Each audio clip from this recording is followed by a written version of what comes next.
My library is open to any who wish. Come in, sit a while, and I will tell you a tale. The tale I have for you today is The Telltale Heart by Edgar Allan Poe, one of my personal favorites. Mad, that's what they call me. It's true I am nervous, very dreadfully nervous. But why do they say I am mad?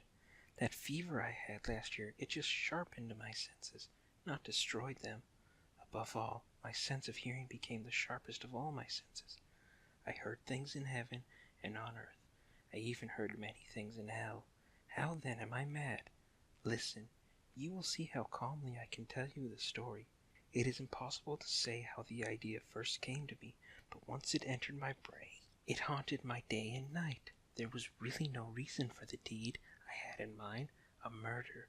I loved the old man. I rented lodgings in his home. He had never wronged me. He had never insulted me. Yes, he had gold, but I had no desire for it. I think it was his eye. Yes, it was his eye that disturbed me. You see, one of his eyes was normal, but the other resembled the eye of a vulture. It was pale blue with a film over it. Whenever the eye looked at me, it made my blood run cold, and so very gradually, after much thought, I made up my mind. I would kill the old man, and then I would be rid of the eye forever. You do think I'm mad, but madmen are disorganized. They cannot plan anything, but you should have seen me. You should have seen how wisely and carefully I plotted and planned every step, and you should have seen how cunningly I went to work.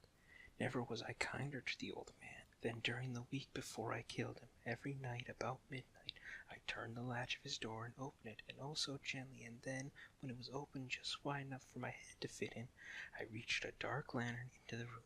The lantern was all close so that no light shone out. Then I thrust in my head. I moved slowly, very, very slowly, so that I would not disturb the old man's sleep. It took me an hour to place my whole head far enough inside the doorway to see him as he lay upon his bed. Ha! Would a madman have been so careful?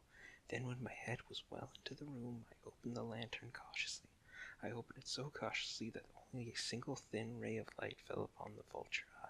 Just a single ray, and this I did 7 long nights. Every night, just at midnight, but every night I found the eye closed, so it was impossible to do my work, for you see, it was not the old man who angered me, but his evil eye. And every morning for 7 mornings, when the day broke, I went boldly into the room and spoke to him. I called him by name, but in a hearty voice, and asked how he had spent the night. So you see, he would have been a very suspicious old man indeed, if he imagined that every night, just at 12, I had looked in upon him while he slept. On the 8th night I was even more cautious than usual in opening the door. The minute hand of a watch moves more quickly than my hand did. Not until that night did I feel the extent of my own power. To think that there I was, opening the door little by little, and he did not even dream of my secret deeds or thoughts. I would scarcely contain my feelings of triumph. I laughed to myself at the idea. Perhaps he heard me, for he moved on the bed suddenly, and as if something startled him. Now you may think that I drew back, but no, his room was completely black in total darkness, for he always kept the shutters closed out of fear of robbers. I knew that he could not see the opening of the door, so I kept pushing it slowly, steadily inward. Finally I had my head in. I was just about to open the lantern when my thumb slipped upon the thin fastening. The old man sprang up in the bed. "Who's there?" he cried. I kept quiet still and said nothing.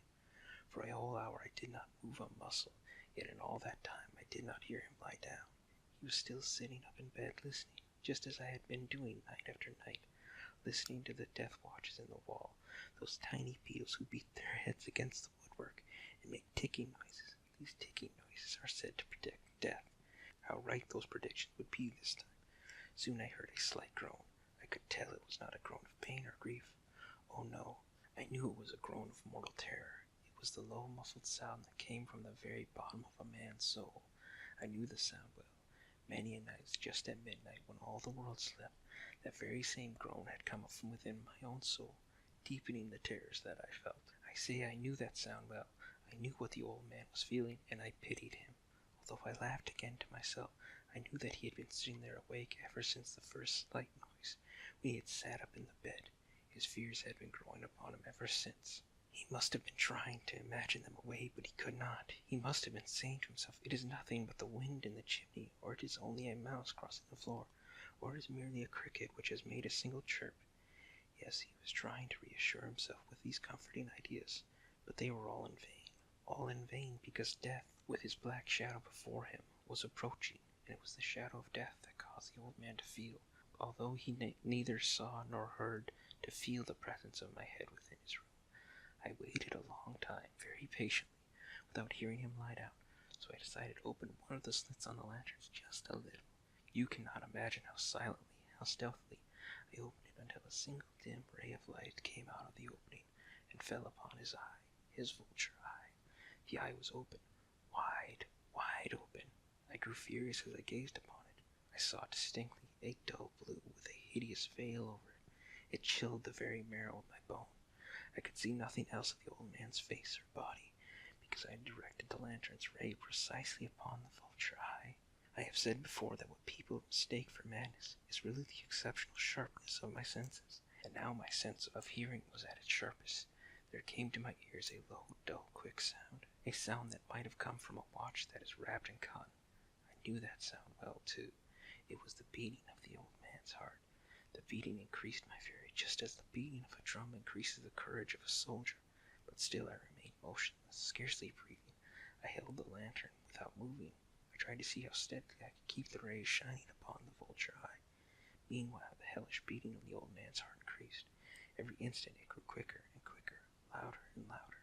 The old man's terror must have been extreme. The beating grew louder, I say louder at every moment, and now at the dead hour of the night, amid the dreadful silence of that old house, this strange noise excited me to uncontrollable terror.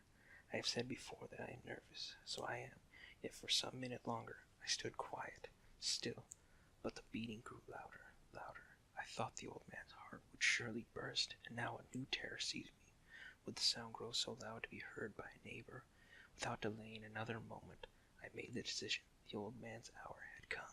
With a loud yell, I threw open all the slits of the lantern and leaped into the room. He shrieked once, only once. In an instant I pulled him to the floor and dragged the heavy mattress over him. I then smiled joyously, for the deed was done, but for many minutes the heart beat on with a muffled sound. This, however, did not bother me. I knew it would not be heard through the wall. Finally the beating stopped. The old man was dead. I moved the mattress away and examined the corpse. Yes, he was stone dead. I placed my hand upon the heart and held it there for many minutes. There was no beat.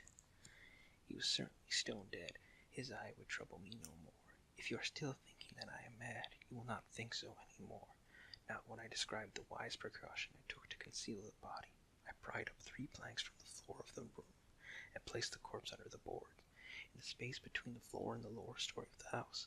Then I replaced the floor planks carefully so that no human eye, not even his, could have detected anything wrong. Put the mattress on the bed and made up the bed to appear as if no one had slept in it. The night was nearly over, and I worked hastily but in silence.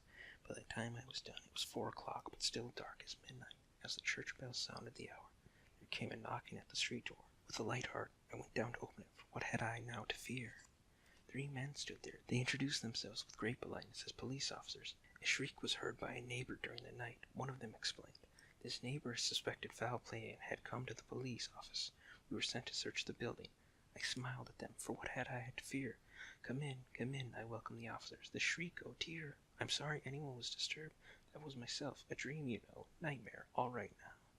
Thus talking, I led my visitor through the house. The old man, away, you know, gone to rest in the country for a few days, but come and see for yourself. I took my visitor all over the house. I told them to search well.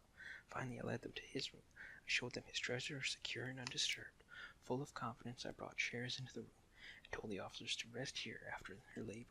I myself was feeling so bold because of my perfect triumph that I placed my own seat upon the spot, the very spot on the floor under which rested the old man's corpse. I was amazingly at ease. The officers were satisfied. My manner had so convinced them of the story that they sat and chatted of familiar things, and I answered cheerily. But after a while, I began to wish they would go. My head ached, and I thought I heard a ringing noise in my ears. Still they sat and chatted. The ringing in my ears continued and became more distinct. To get rid of the ringing, I talked more freely, but the ringing continued and got louder and louder, until at last I realized that the noise was not in my ears. What could I do?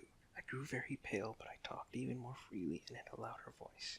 Yet the sound increased. It was a low, dull, quick sound, a sound that might come from a watch that is wrapped in cotton. I grasped for breath, and yet it seemed the officers heard nothing. I talked more quickly, more loudly, but the noise increased steadily. I stood up and argued about an unimportant matter, argued in a high-pitched voice and with violent gestures, but the noise steadily increased. Why wouldn't these officers leave? I paced the floors to and fro with heavy strides, pretending to be excited to a fury by the unimportant matter we had been discussing, but the noise steadily increased. Oh God, what could I do? I foamed, I raved, I swore. I picked up the chair upon which I had been sitting and swung it about so that it grated the floorboards. But the noise of the chair grating upon the floorboards was drowned out by the other noise. As it continually increased, it grew louder, louder, louder.